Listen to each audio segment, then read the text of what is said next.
Welcome everybody to another edition of Talking with Heroes talk show program. I am Bob Calvert, your host. Ron Lank behind the camera, retired Army Ranger.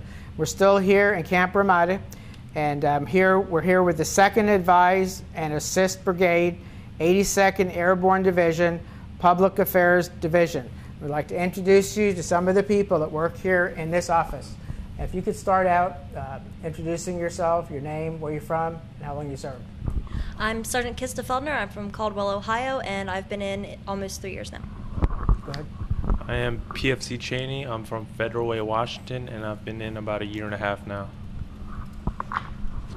I'm Sergeant Tony McCaslin. I'm from Fairfield, Maine, and I've been in for about 4 years this October. Okay, talk about what you do here. Just kind of pass it down as you do it. I am the Brigade Broadcast Journalist. On a regular basis, I go out with different people from different units, and I videotape them and put together news stories. I am a combat cameraman with the 55th Signal Company, and I'm here documenting the drawdown in Iraq right now. I'm the Brigade Photo Journalist, and I cover training that 2nd Brigade is doing with the Iraqi Army and Iraqi security forces, as well as feature stories on our soldiers here in Iraq. Could you all talk from your personal experience? I know you write articles about what's happening, about the Advise and Assist program. How is it working with the Iraqis? With the Advise and Assist mission that the 2nd Brigade is doing here in Iraq, the idea is to train the Iraqi forces so that they will be able to continue to secure Iraq, specifically the Ramadi area, for when the 2nd Brigade forces leave Iraq. Okay.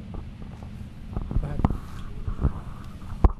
So you just want me to say my experiences? Yeah, talk about what you've seen. I mean, maybe like from the time you got here to now, what kind of progress you've seen. Okay, well, I got here in March of this year, and I was here with the 3rd Infantry Division also, as well. And the Iraqis have been through training for years and years now with the United States, and they seem to be catching on pretty well by now. And that's my job, is to document, showing how exactly well they're doing it, and so I think they're about ready for us to draw back and for them to be on their own. Exactly. Right. I'm actually in the same boat as Sergeant Feldner over there. We've been doing a lot of the same missions together. But some of the things that I've seen since coming here is I went out with some of the Iraqi commandos, which is like their Ranger battalion. Wow. And they were actually looking pretty high speed. They were actually able to do all the things that they were needed to do and pass the course with flying colors. And some of the IP, the Iraqi police, I've seen them also do good stuff, come out of classes doing very well. And yeah, that's pretty much it. We're advising them to be able to better secure the Ambar area, so that when we transition out of Iraq, they'll be able to take over without a hitch. Did you go with them on missions that they were like looking for somebody, or is it?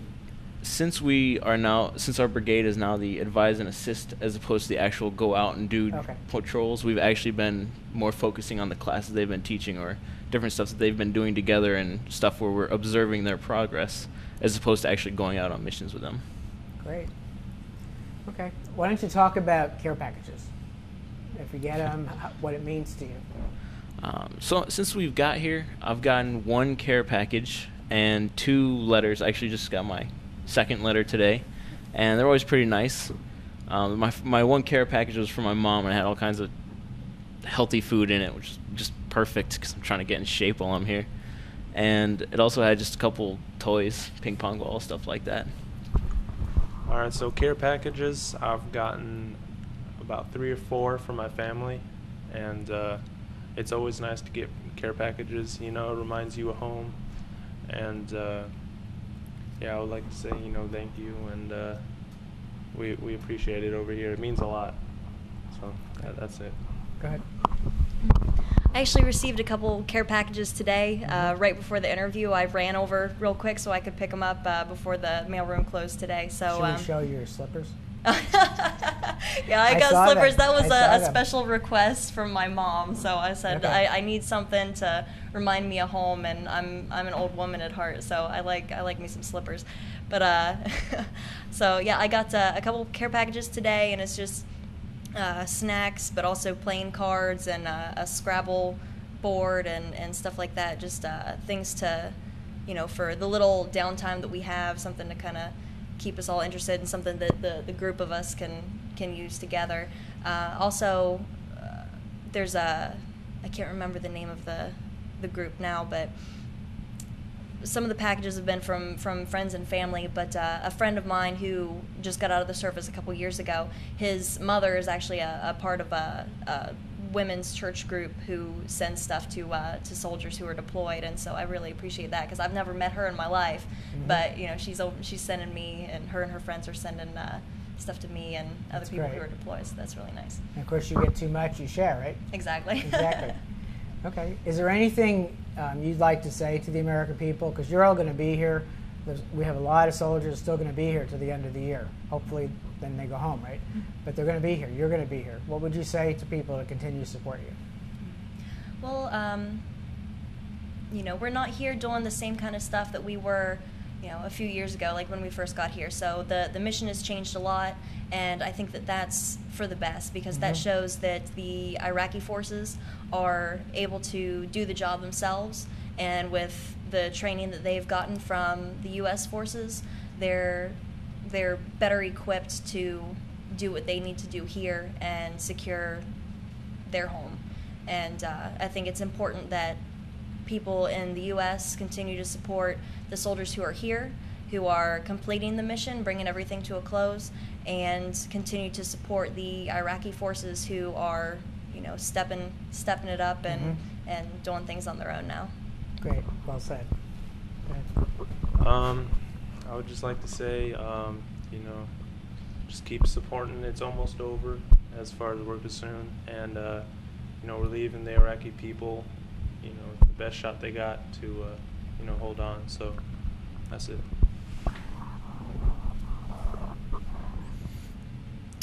I think they actually pretty much just about summed it all up.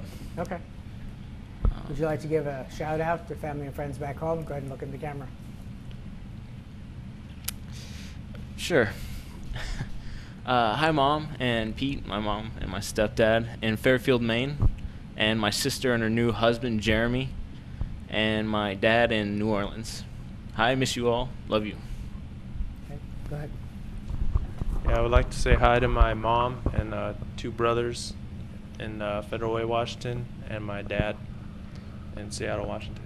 That's it. I'd like to say hi to my parents and grandparents and my sister Carsey in Caldwell, Ohio. Thanks for the packages, and also to Vinny, my boyfriend at Fort Campbell. I love you, and I'll see you all soon. Great. Thank you very much for your service. I appreciate your time. Thank you. Appreciate it. Folks, once again, you've heard it here on TalkingWithHeroes.com from Camp Ramadi, Iraq. And I know we're going to have another interview coming up here, so stay tuned. We do have some more from Iraq and also from another location. I want to thank again Embry-Riddle Aeronautical University for making this trip happen, embryriddle.edu, and Mark Leiden with DoThisGetHired.com, who introduced me to Embry-Riddle. And they're putting all of our updates on Twitter, Facebook, the social networking site. So as the videos get posted, all you have to do is click share, and it'll be on yours, and you can send them out to your friends. So we need your help to get these stories out. So we'll be back with more from Iraq on TalkingWithHeroes.com.